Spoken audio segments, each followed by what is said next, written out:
Welcome to Brain Health 101. This program is designed to help educate you and give you ideas for activities that can help keep your loved one's brain healthy. It's meant for persons that have been diagnosed with dementia.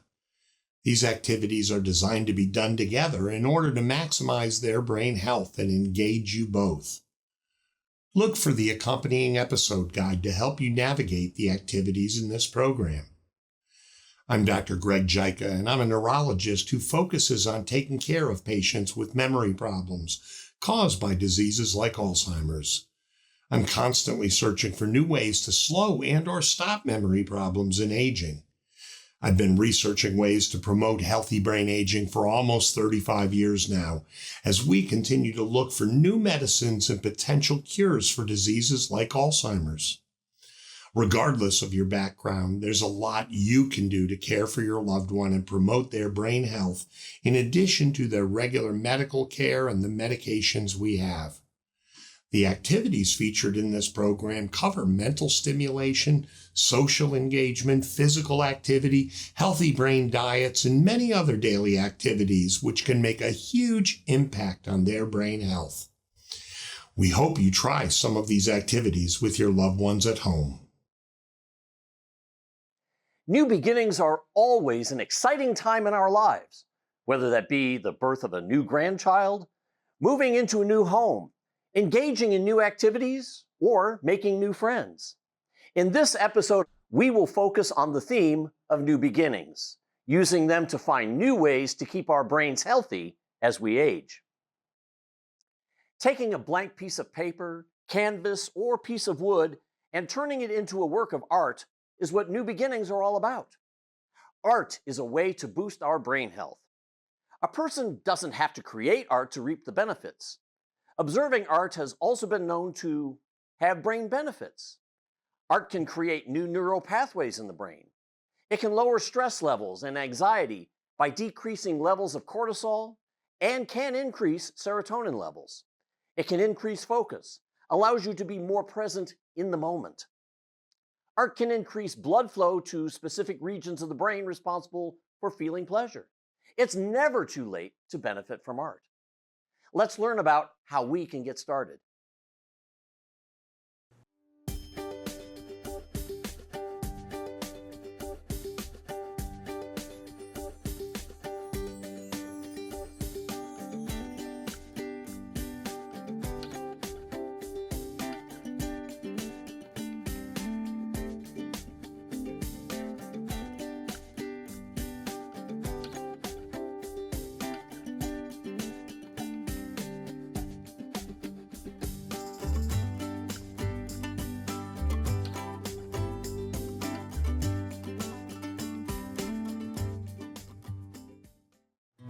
Welcome. We are here today at the Kentucky Guild of Artists and Craftsmen in beautiful Berea. The Guild and Gift Shop is located in the Artist Village in Old Town off of Broadway. Hi, my name is Tonya and I work at Sanders Brown Center on Aging. For today's video, we are going to be doing these wonderful and easy watercolor poppies. This is a very beginner-friendly video, so grab your paint and let's begin. For today's supplies, we'll be using some watercolor paper, a medium-sized soft bristle brush, and watercolors of your choosing. So let's begin. First, we're going to wet our brush and make some poppies. So I'll go over to my red, get some red out. Let me wet it a little bit, help prime it, thin it out a bit, and let's go to our paper and form our first poppy. These are just blobs that we're making. They're not specific shapes. Poppies come in all different shapes and sizes. So we'll put 2 at the top, maybe 3 in the middle.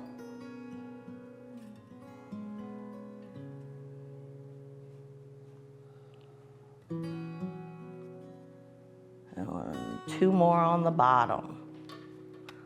But this is up to you. You can put as many or little poppies as you want in your painting.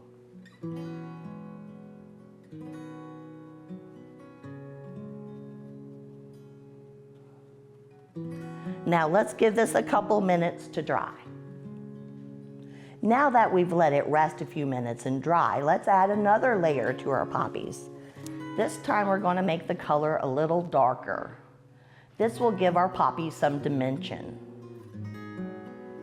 So we're just going to add a little, well, maybe a little darker than that, a little color at the bottom of the poppies. And be creative and free with it. We don't want them all to look alike, so variation is very good in these poppies.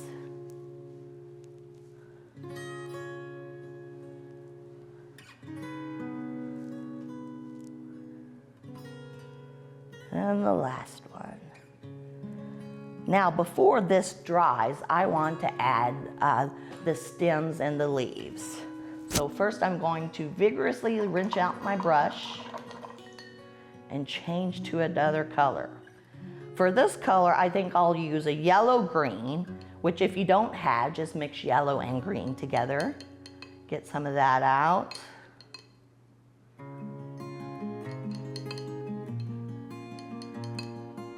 And to dull it, because it's kind of a bright color, we are going to mix in some orange.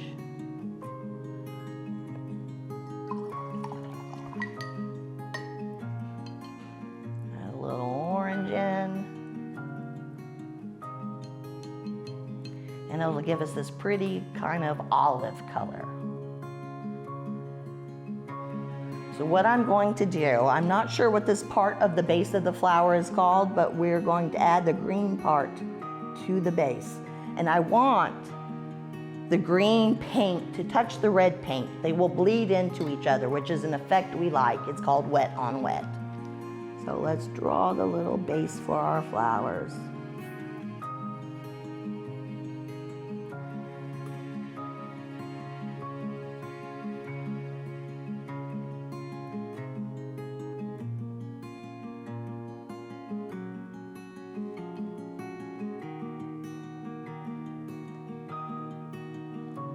There we go. You can kind of see it. I don't know if you can see it. It pulls up into it. Looks very natural, very flowing. So let's put some stems in now. Get some more of my paint. Maybe add a little bit more color. I'm going to fill up the belly of my brush with as much paint as I can, and I'm going to roll it to get a fine point. Now I'm going to draw some stems. So just with a light hand, we're just going to draw some stems down. And add these other guys in.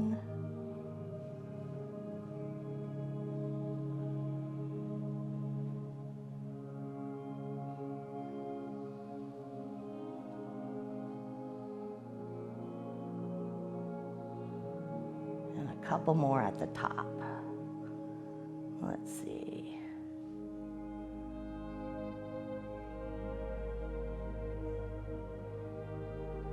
And then come down and just meet. Now let's add some leaves. To add a leaf, we're going to make a little stem, and then we're going to get the brush, we're going to press, pull, and release. And it makes a little stem. I mean, not a little stem, a little leaf. So let's just keep doing that. Put leaves wherever you would like them. Remember, it's your painting. You can do whatever you want. Let's just add some leaves all around.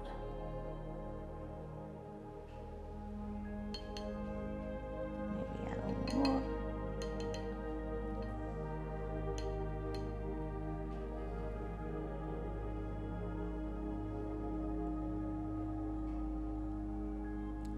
There, little leaf there.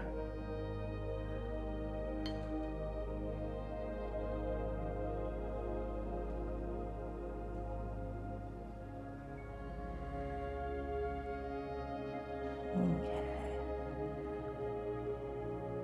And maybe one more. It's fun painting leaves. Once you start painting them, you don't want to stop. It's very peaceful, kind of zen. Okay, now we have our leaves in. We're going to wait a little bit longer for our poppies to dry before we add the black button in the middle.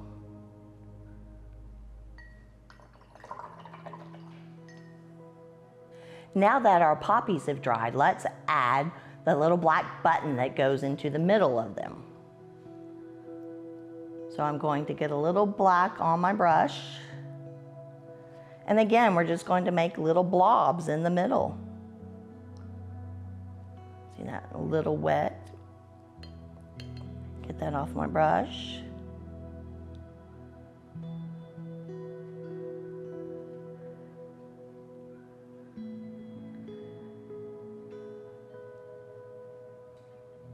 And if you see, this one ran a little bit. It was a little too wet, but I can fix that by blotting it. There's no mistakes here. They're just happy little accidents.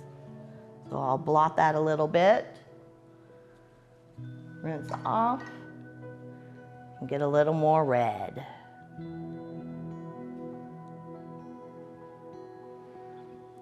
Now let's continue on with our last row of poppy buttons.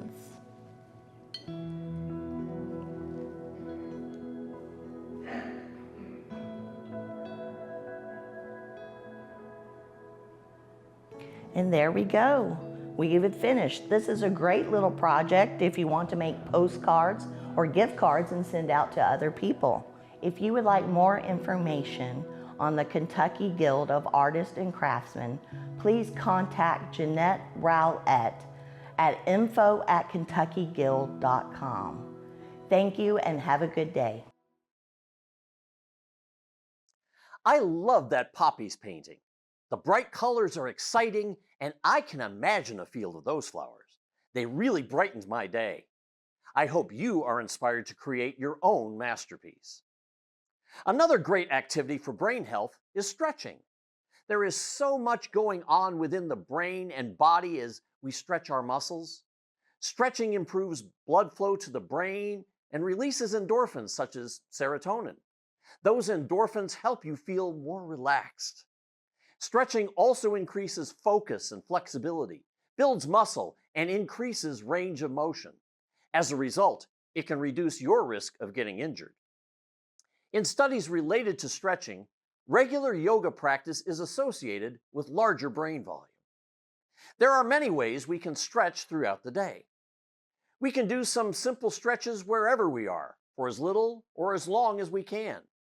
We can enroll in a class at the local gym, YMCA, or senior center. We can take a flexibility class online. Some options include Tai Chi, Pilates, and Qigong. Today, we've invited someone to lead us in Cheri yoga, another form of beneficial stretching. While you're extending your muscles, think of what is happening inside your brain and heart.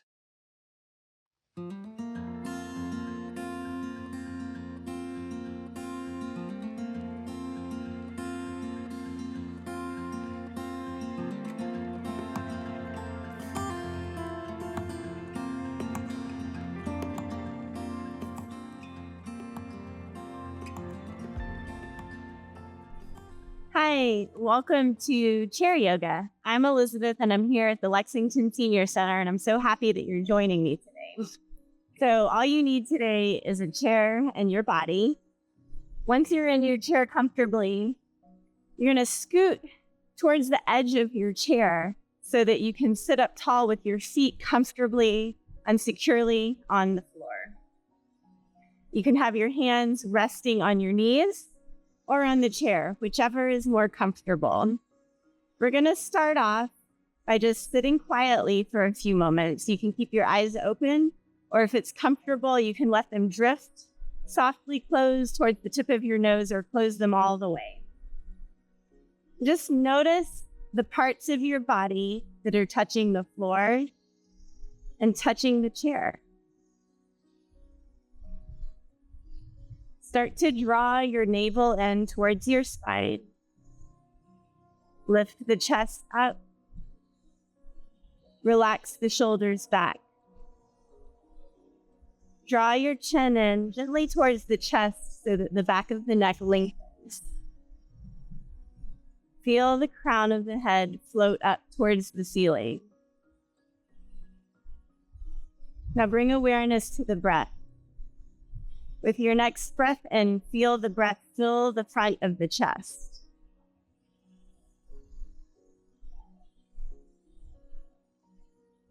The next breath fills the front and back of the chest. Then your next breath fills front, back, and sides of the chest. Breath fills the chest in all directions.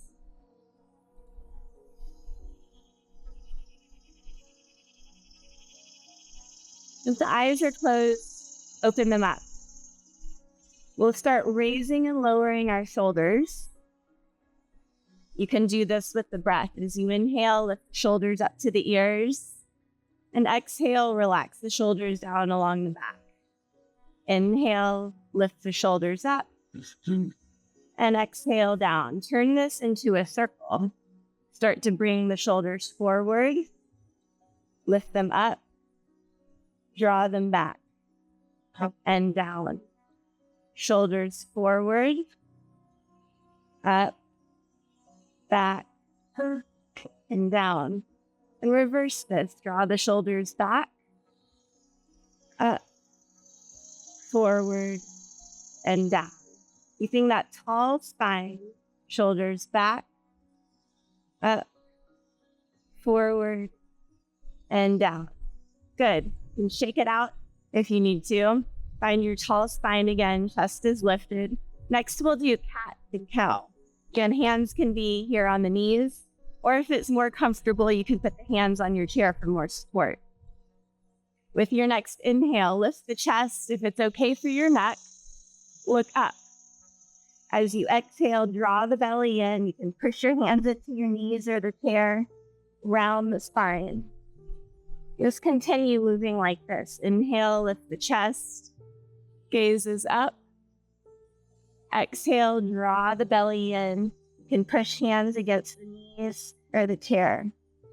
One more time. Inhale, lifting up. And exhale, draw belly in, around the spine. Come to a neutral seat again. This time, hold on to your left knee. Draw the belly in. Look up, just like you were doing before. But this time, your leg comes with you. If holding on to the knee doesn't work for your body, you can hold on behind the thigh. And then put the leg down. Push hands onto the knees or the chair, around the back. And the other side. Hug the right knee in, or you can hold on behind the leg. Lift the chest. Look up. Place the foot down. Press hands into the knee or chair, around the back. And come back to a comfortable, tall, seated position. Take a deep breath in. And exhale, sigh. One more time, deep breath in. Exhale, sigh. We'll continue working with our feet. Hands can be on knees or the chair. You're going to lift and lower your heels, pressing the balls of the feet into the floor. You're just raising the heels up and pressing them down. Raise the heels up and press them down. If this is pretty easy, you could add some resistance, pressing your hands into your knees, making your legs work just a little bit harder to lift and lower heels. Very good. Again, we'll hold our left knee into our chest, or you can hold on behind the leg and just circle the ankle in one direction. And then reverse that circle. Either direction is fine. Put the foot down. Pick up the other leg. Circle the ankle in one direction. My ankle pops a lot. Maybe yours does too. And then circle the other direction. Put both feet down. Now holding on to the side or the seat of your chair, you're going to extend both legs out, bring both legs in, heels out, sitting up tall and in.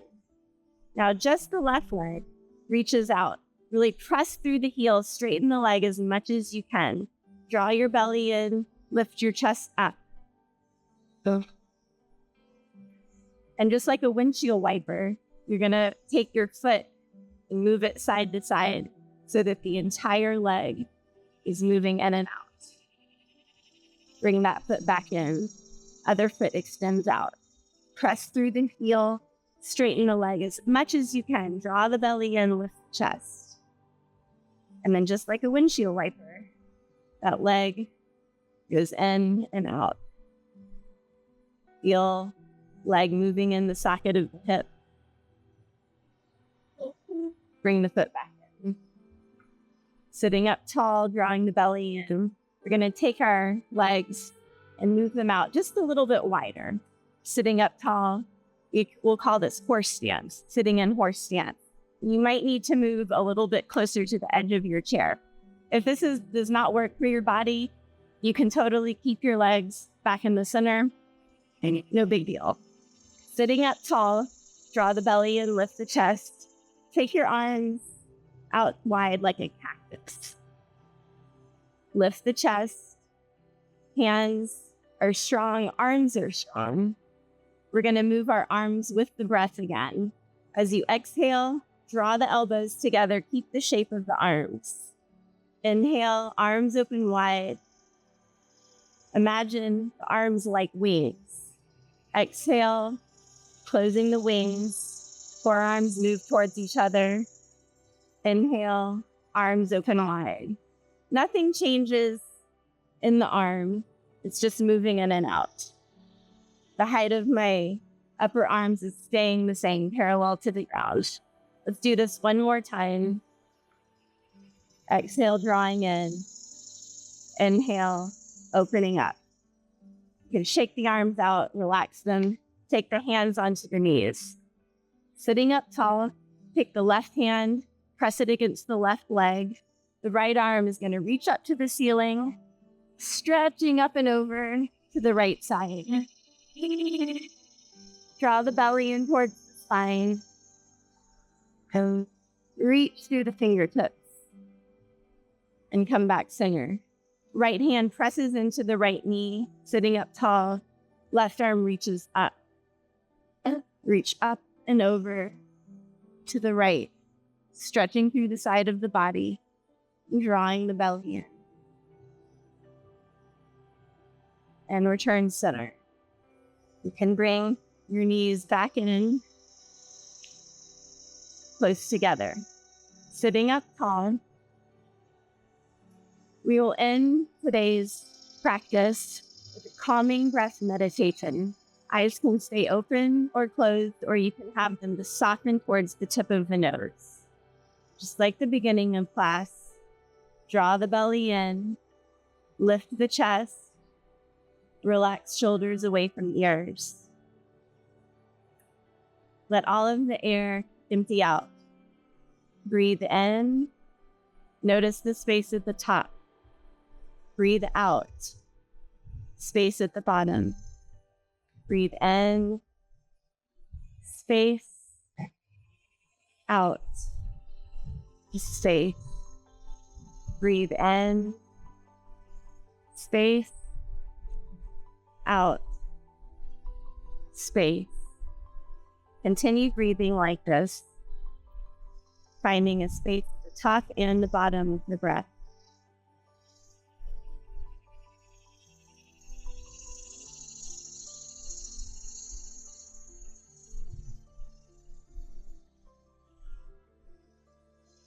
And then gradually just let your breath return to a natural rhythm. Observe how you feel. Thank you so much for joining me for yoga in a chair today. That was fantastic. I imagine my serotonin levels have increased because I feel so relaxed after those stretches. What a way to be more active and feel more at ease. I'm going to start adding this to my schedule a few times a week. I didn't know Cheri yoga could feel this good. Now, when I consider beginnings, I think about all the new life that gardens create. People have been gardening and nurturing plants since the beginning of time. Taking some barren soil or a garden area and transforming it into something wonderful is an activity that touches us deeply. Planting a vegetable or flower garden or growing plants indoors stimulates us mentally as well as physically. Our brains get a boost by all that goes into gardening. From planning what we're going to grow, selecting the seeds and plants, to the physical labor of tilling, digging, hoeing, planting, and harvesting. There is so much for us to keep our brain stimulated. Some of you may say that you just don't have a green thumb, but here at Brain Boost, we believe that being motivated is the only thing that matters, not previous experience. Getting started with gardening can create a new beginning towards having a healthier brain. Today, we've invited Jamie and Cheri to join us. They work with our local cooperative extension service. Let's hear some gardening tips that they have to get us started.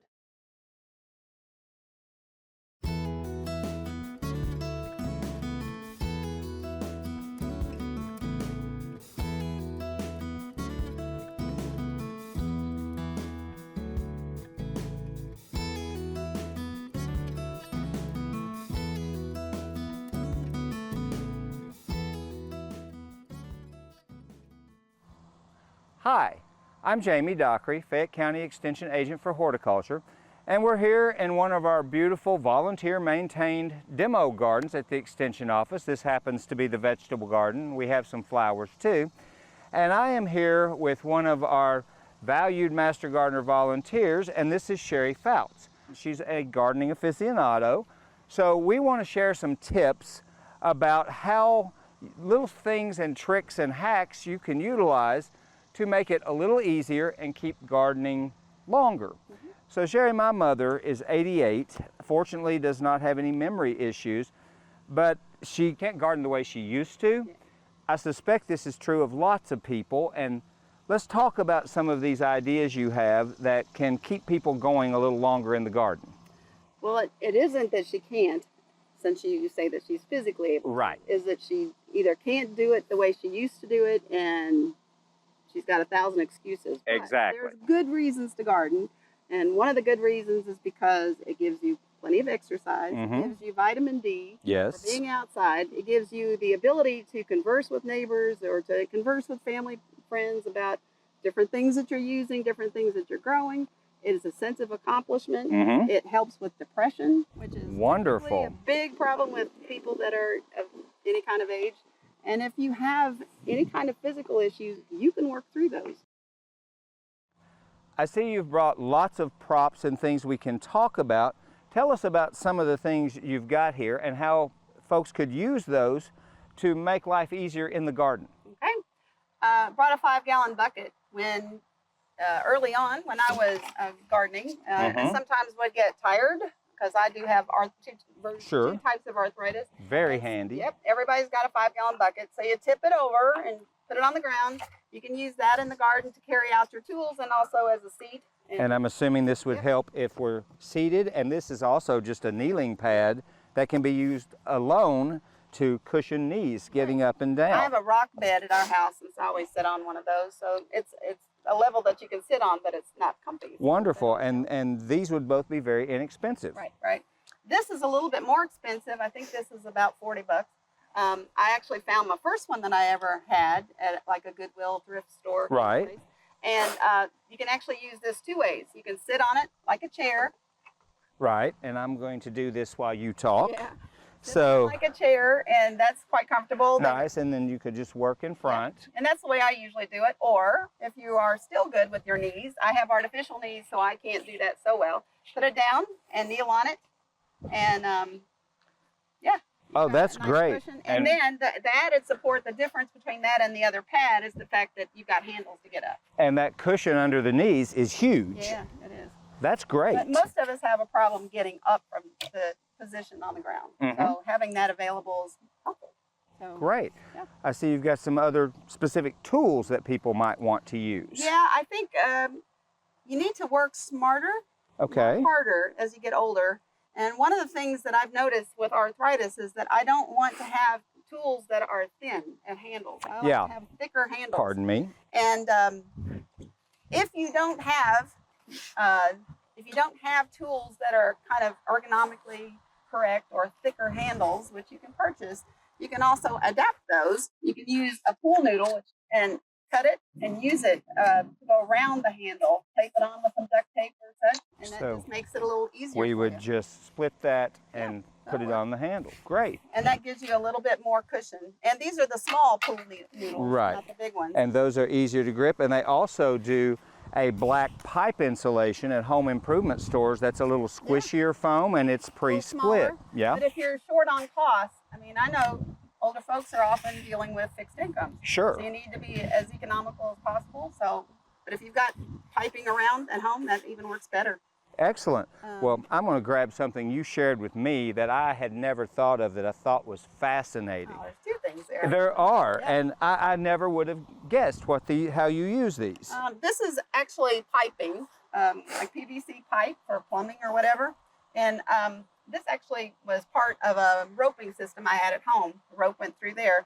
But if I want to put seed in the ground, and these come in different widths, different diameters for different size seeds, but I can actually put a seed in the top of this directly where I want to put it without bending over. And That's one of the things wonderful. You want to do in the garden, you are constantly bending over. If you can minimize that, if you have a bad back or bad hips or bad knees, it just is very helpful if you just move it, drop a seed. And this looks like a vacuum attachment. Is this It is. similar? It is. For instance, you could do the same thing by sitting in a wheelchair or on the seat and drop a seed, a larger seed. In Oh, fact. if you're closer to the ground. Yeah, so you can sit and do that as well. But anyway, that's just something everybody has at home. These, another thing, PVC pipes. Most people have some sort. This is actually a little longer, but you just put it more diagonally. And then this one might be entertaining Okay. for people. I know how this works. Yeah. Most people, as they get older, know exactly what to do with this inside the home. If you are out in the garden, you can use it. I use it to pick blackberries, frankly. I could get that bug right there. I reach over the blackberries that I can reach easily to things I can't. Those are reach. very handy. What other tools here do you like that you wouldn't want to be without? And then we'll talk about some weather things and some clothing. Well, definitely my knife. Oh yes, these are wonderful. I love those. These are my favorites. This I've had for about 10 years, you can tell, because it's pretty worn and pretty dirty. I use it all the time. But it has measurements on the side, so you can dig in and see how far down you need to measure. It'll cut things on this side, cut little vines and stuff that you're trying to get rid of, or seedlings or whatever. I have one of these, and I've found sometimes that difficult root on the weed, this will slice right through it where something else would not. Yeah, I probably use this, or that's my new one. I probably use this more than any other tool going. I also like my weeder there. Oh, this is great, and I see you have two similar. Yeah. If you're sitting, you can use this. You're just kind of clawing at the dirt with it, I guess, and it cuts. This is a sharp edge, and it cuts through weeds, and it is absolutely amazing. I love this, probably the second best tool ever. Well, and although they can cost a little more, there are many tools in the market that are specifically ergonomically made. So the handles might be a little bigger, or they might work differently or at a different angle. Yep. But there are things like this that already exist that you can buy, but some of these at-home hacks are much less expensive, Right. obviously. This is normal. You can get this anywhere. You can get them at the Dollar Tree even if you need that. I'm not booking the Dollar Tree. It's just if you're on a fixed income, that's a good place to go. But this is so small, the handle, that if you've got arthritis, it really hurts when you grip things. So to have a bigger handle is so much better. That's why if you can adapt it, or if you can afford to buy something that's a little bit more ergonomically correct, then do so. And pool noodles would probably work on something like this as well. Sure. These perplex me. I know this is inexpensive. Right. What do you do with these? We all have a hole in the ground in the yard made by something you Like a trip hazard? Oh yeah. If you're older, what you need, well, even if you're not, Right. or anybody, we tend to trip in the hole, step in the hole that caused by a rodent or caused by our own self pulling up something and not filling it back in immediately. I just put these in the garden to keep away birds sometimes from different things that I don't want them to mess with. But I also use them to plant in the ground. And I know when I come around that plant or that area that that's something I need to be cautious about. And it's very easy to see and spot. And you don't want to keep finding that same hole 10 times before you fill it in. I also use the tape. This tape is about $2.50. It's not much. A large roll. You can use it. It's very stretchy. You can put it on tomato plants. It doesn't hurt the tomato plants at all.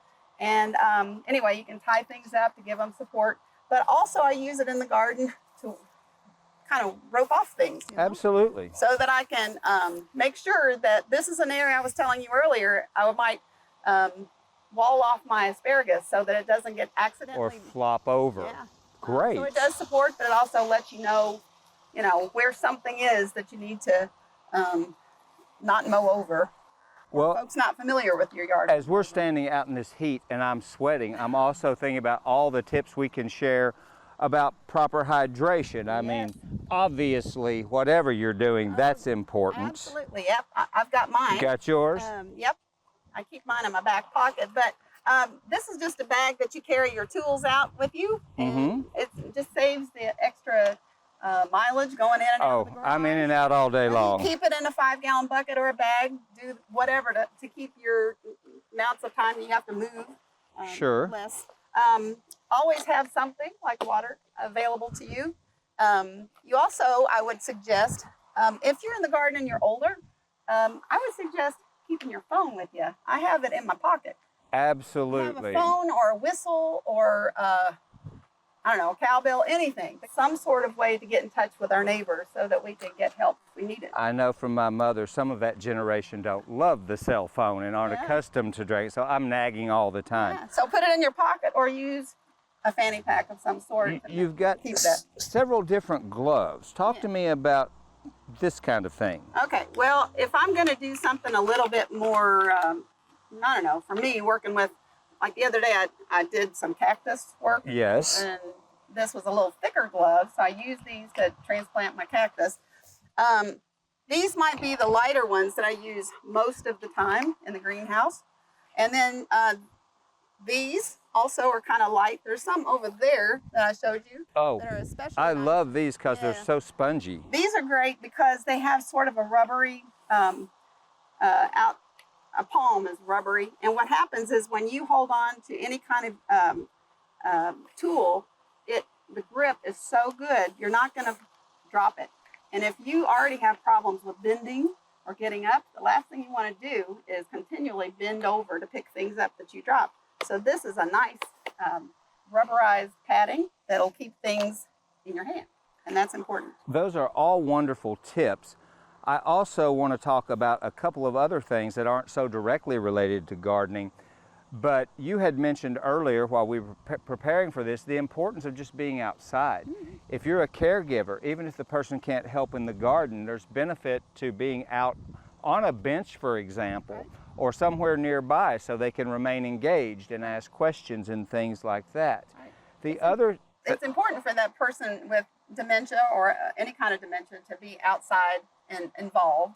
And if they perhaps are not cognitively able to do what you're able to do as a caregiver, just having them in the yard is a good thing. Well, and I also know that in my mother's instance, she can't do everything she used to do, but we're learning to scale down and to shrink the area of garden she maintains and stuff. And on that same note, even at my age, anybody who gardens, the community around gardening, whether it be sharing produce with a neighbor, there's engagement and there's community building, and relationships are so important, particularly among aging people who, well, quite frankly, where it's easy to just stay home and not engage. So I think gardening can be a ticket to all of that, keeping conversations going and keeping friends engaged. It's a great conversation starter. And if you go to farmer's market, maybe you don't garden, but you go to farmer's market, just talking to people who are growing things. Yes. And talking about what you used to grow and how you used to grow things. That's important. I don't really see many instances where you can't garden to some extent.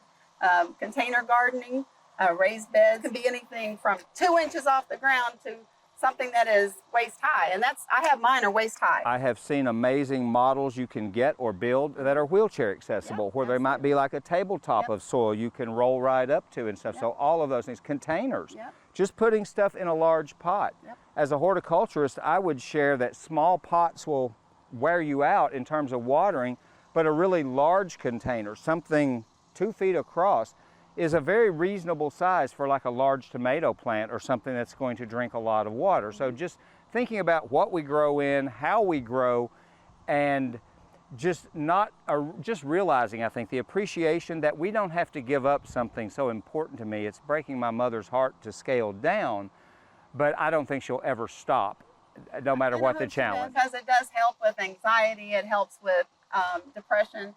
There's just something amazing about being outside besides the physical nature with the sun and just the fresh air and stuff.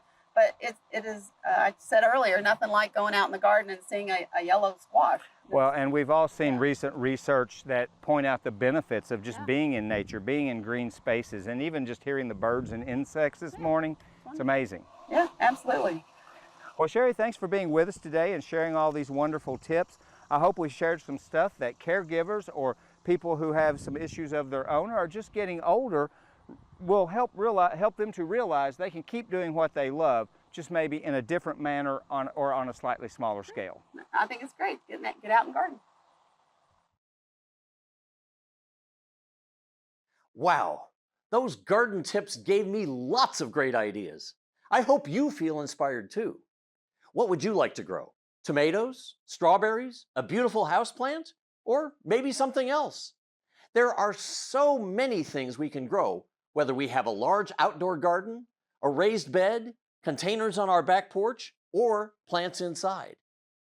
Cheri and Jamie showed us how important planning for the garden is. Planning is important in other areas of our lives too. At some point in life, we all have to plan for the future. We have to deal with situations like retirement, medical care, and even legal matters like arranging for healthcare directives. We've got some tips that can help you start the process of planning. Let's listen as we hear about preparing and taking charge of our own advance directives. It is always a good idea to be prepared, especially preparing for the time when you may be unable to make healthcare decisions for yourself. While no one really enjoys thinking about this, it is one of the kindest things you can do for yourself and your loved ones. It gives you control by documenting your wishes for your care for the future. Preparing for this time includes having a healthcare directive or a living will.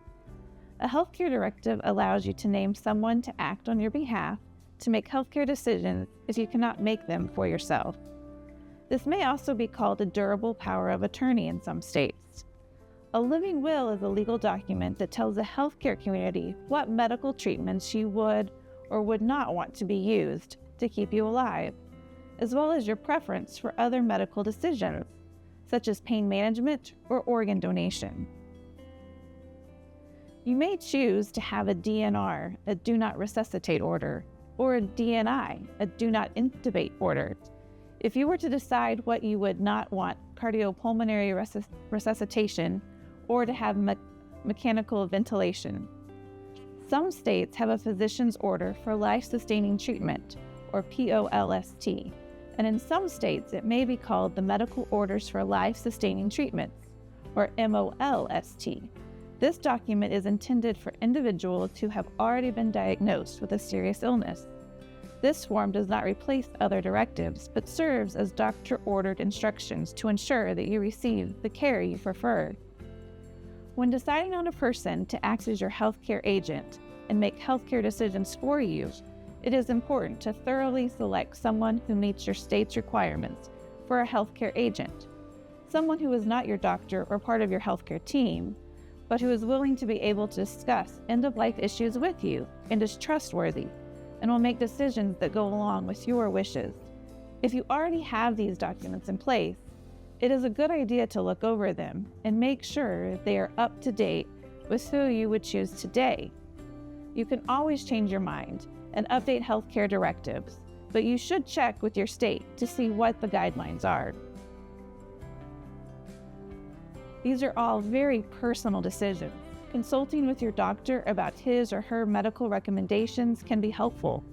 Consulting with an attorney and having him or her draft these documents allows you to feel more confident, as he or she will provide their expertise in the legal matters. If you need legal assistance, you may qualify for assistance from the Legal Services Corporation. They are a nonprofit establishment established by Congress in 1974 to provide financial support for low-income Americans. The corporation currently provides funding to 132 independent nonprofit legal aid organizations in every state and U.S. territories. They can be reached at 202-295-1500. Those are great tips to think about. Even if you've already got advanced directives, it's a good idea to review them. Thank you for joining us today for this episode of Brain Health 101. We'll see you on the next episode.